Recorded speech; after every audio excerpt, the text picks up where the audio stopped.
All right, let's get right into it. We're going to unpack the Varna system of India. And this is a story, a journey really, of how an ancient theoretical idea turned into one of the most complex and long-lasting social hierarchies in all of human history. So right off the bat, let's tackle the big question. Was this system always the fixed, you're born into its structure that we often hear about? Well, as you're about to see, the real story is so much more complicated and honestly way more fascinating than that. Okay, first things first. We absolutely have to get this distinction clear in our heads. On one side, you have Varna, this big theoretical four-part blueprint you find in ancient texts. But on the other side, you have Jati. And Jati, that was the reality on the ground. We're talking about thousands of local, tight-knit communities that really defined who you were, who you could marry, and what you did for a living. So think of it this way. Varna is the blueprint, but Jati is how the house was actually built, room by room, town by town. Now, where did this whole idea of Varna even come from? Well, its mythological start is often traced back to this one specific hymn, the Purusha Sukta. It paints this picture of society being born from the body parts of a cosmic giant. Priests from the mouth, warriors from the arms, and so on.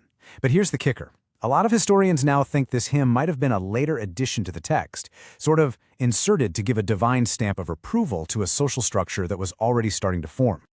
So let's trace that exact journey. How did a more fluid, pastoral society begin to transform into a state with these deep social layers? This timeline really gives us a great roadmap. Way back around 1500 BCE, in the early days, Varna was a pretty loose concept, but then iron tools come along. That's a game changer.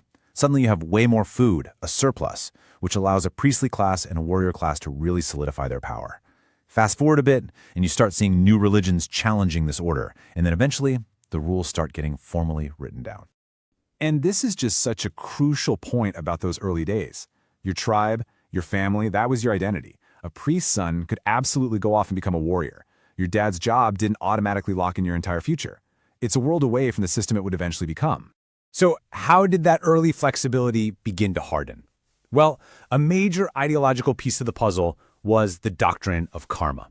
The idea, as it was developed, suggested that the family you were born into wasn't just luck of the draw. No, it was the direct result of your actions in a past life. It was an incredibly powerful idea for justifying social inequality, framing it not as a man-made system, but as a kind of cosmic justice. And that brings us to the next big phase, codification. This is where texts and political power team up to really cement this hierarchy, to write the rules down and enforce them. And the most famous, or maybe infamous of these texts, is the Manusmriti.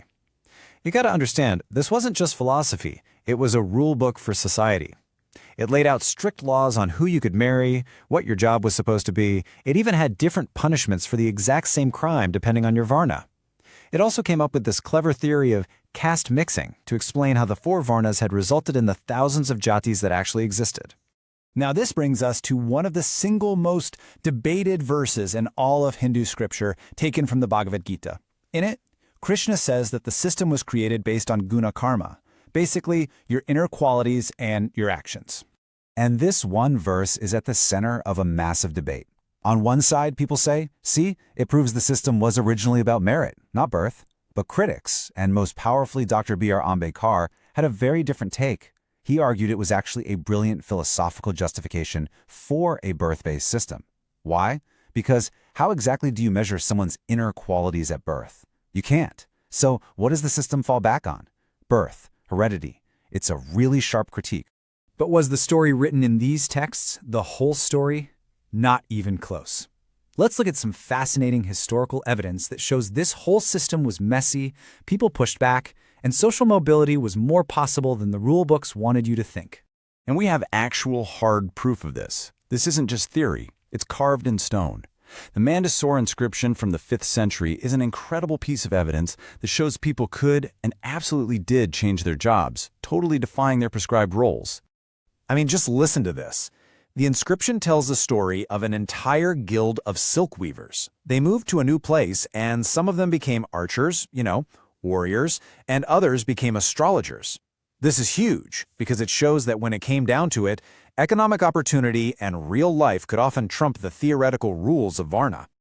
And the challenges weren't just economic, they were ideological. You had these major new religious movements, Buddhism and Jainism that just flat out rejected the idea of a hierarchy based on your birth. They opened their doors to everyone, men, women, all castes. And you can see why this would be incredibly popular, especially with the growing merchant class, who had a lot of money but not a lot of status in the old system.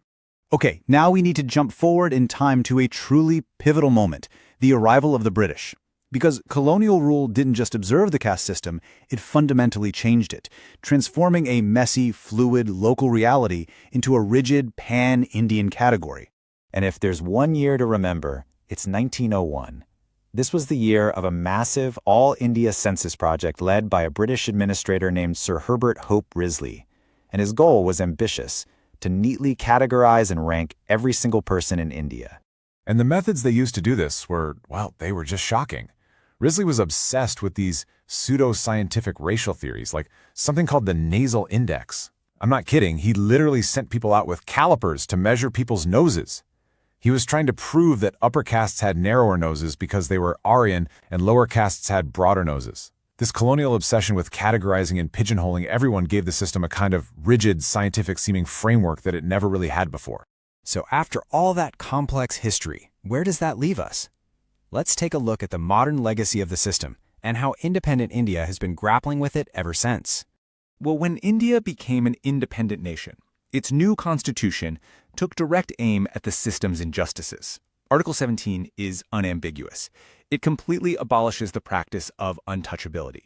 And beyond that, to try and counteract centuries of discrimination, the state put in place one of the most sweeping affirmative action programs in the world, what are known as reservation policies. In this quote from Dr. B.R. Ambedkar, the main architect of India's constitution, just cuts right to the heart of the matter.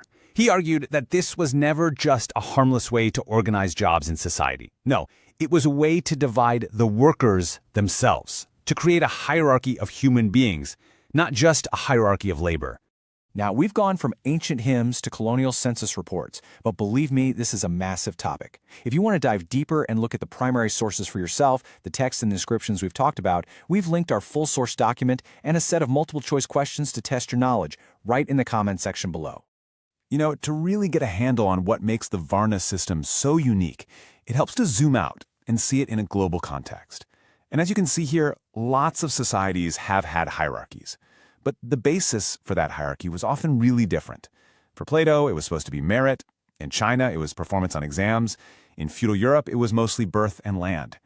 What really stands out about the Indian system is how Jati created this incredibly detailed and deeply rooted hierarchy based almost entirely on who your parents were. And that brings us to our final and I think most powerful question. Ambedkar also said that caste is a state of the mind.